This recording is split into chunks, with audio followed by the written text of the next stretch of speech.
working, believe it or not, and Dan, if you're watching, it was a pain in the ass working with you on the first Devil May Cry.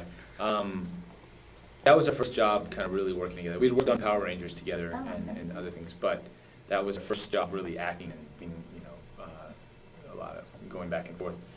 The acting part was great, but the choreography at the time was a little difficult because Dan really is, he wants things to be his way, and not in the sense that we were having issues collaborating on choreography, because once we agreed on it, it was very easy to go. But he was very, and this was part of his character too, very strong and not very rigid in the sense of going back and forth. So I had, I guess, take his moves and everything and his power, and then kind of Aikido it and make it kind of still works, so I could still get because if you have, but in choreography, it's just like dialogue.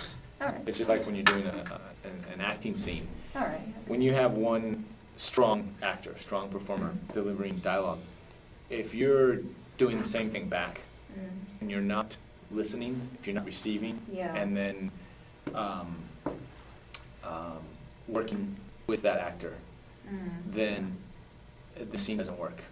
That's true, actually. You can't have two actors just head to head, because then what happens is you're not getting. So for me, Dan's choreography was very strong, and it was very and it's not that anymore, but it was very one-sided. And this just may have been because of the kind of people Dan was used to working with, and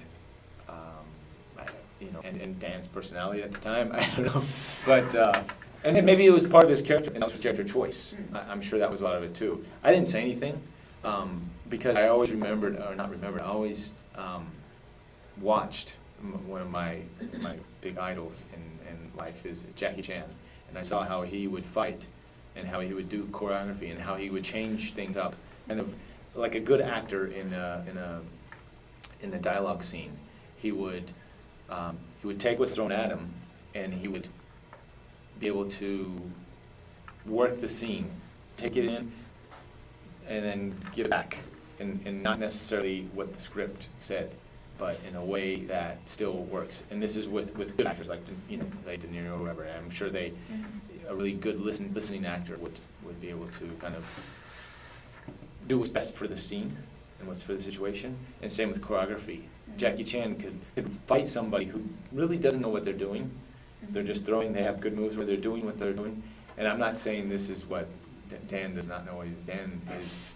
He's a professional. In fact, he knew a lot more than I did at the time. But I'm just talking in general for fight stuff and dialogue stuff. But what Jackie would work in a scene is he could take an actor who would forget choreography, would forget things, and Jackie would ad-lib. And he does this, and it's amazing to be able to throw super fast moves and to do things on the fly in an action fight scene and still make it work for camera. Him and Samo and I haven't worked with Jet, but these guys they're just amazing at what they do. And Jackie especially, you forget a move, he would ad-lib in the fight. He would come off with another move to fill in the gap because somebody else forgot their move. So it's like working with an actor who changes the lines or drops a line or something, in that case. It's kind of, it's improv action, where if you have really good improv skills, then it doesn't matter what is being thrown at you, you're able to make the scene work. And now I'm getting way off the subject, but I just remember thinking those thoughts when I was doing choreography with Dan on the first Devil May Cry, or in Devil May Cry 3. Because you asked your question, was it difficult with Dan? It was interesting, so I'd go on. So yeah, it was, for me, that was the only, otherwise, like when it came to the dialogue, vice versa, I think Dan had to work with me because I would forget lines, and I was not a seasoned actor. He had already been on Power Rangers for a season, and he had been really focusing on the acting stuff. I was just kind of getting back into acting because I had veered off, done the stunts for so long, and Devil May Cry was kind of the project to really reel me back into the acting stuff. And it was a lot of work, and Dan really helped me in that sense on the acting side. And not to say that I helped Dan with the action, because he didn't need any help, but the difficulty of working with Dan on the choreography was a little, and when I say difficult, it's because everything else was so easy, it made that part seem a little difficult, but in reality, compared to working with anybody else, it's nothing. It was not.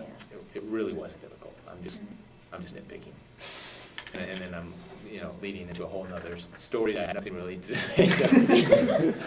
But sorry to go off on this big tangent, and then Dan will probably start watching this and get so bored he's gonna turn off, and it's not gonna matter what I say. So there. Oh, speaking of Time Ranger. Oh God. Yeah.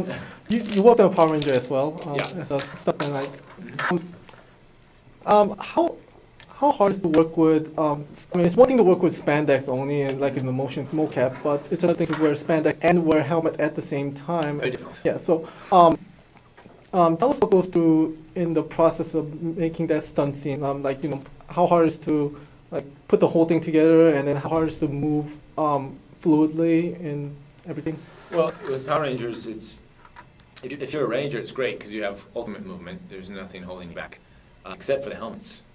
And it's basically, putting a blindfold on is what it's like. For most of them, for 90% of the suits or the helmets. What we would do is choreograph everything without the helmets. So we go in and we work out all the choreography in the morning, every day. Every day is a new set of action. If it's something big and grandiose, we would, Koichi or Makoto were kind of the key coordinators, choreographers at the time, would work it out maybe the night before during the training sequence or something like that. But most of the time we'd show up in the morning and like, let's figure it out, figure out the fight. And then we'd do it all without the helmets, and then we would go and put the helmets on and it'd be action. And that was really hard. Depending on if you're a monster or something like that, a lot of times you can't move because the suits are cumbersome. So you end up, just trying to make the best of it and hope that it works.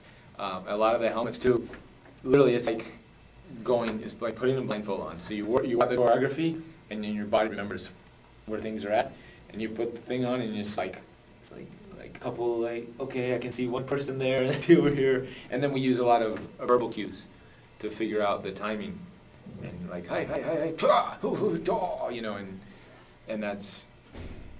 and that's how it worked out every day.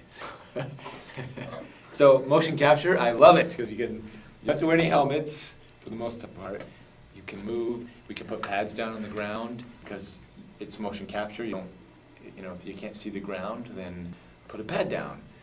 For Power Rangers, there's a concrete ground.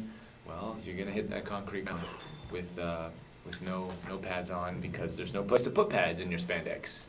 You're gonna have to just hit it and make it work and not die and get up and do it again because 9 times out of 10 the cameraman missed the choreography and you're gonna have to do that again. So. One last question for me. Recently, Saban reacquired Power Rangers. I'm sure you heard that one. And then the next Power Ranger, the new one. Yes, they're making a new Power Ranger, Jared. Yeah, I was informed on their plan. Yeah, Samurai Sentai Shinkenger is supposed to be the rumored new Power Ranger translation. As a Power Ranger fan, do you have any opinion towards bringing Shinkenger to the United States? I'd love to see it come back. I know it's on there now, but there's going to be like a year gap, I think. Yeah, right now it's a Tensu Sentai Goseiger. Shinkenger ended about last year. Yeah. Right. So, to get everything into production and everything, I don't think they're going to have time to make it happen as normal, as the usual schedules. So there's probably going to be a little bit of a gap. But I'm glad that, that Saban is, when I heard that news, I just heard that news last week. I've been kind of out of touch, but I was very excited. Well, the one concern I have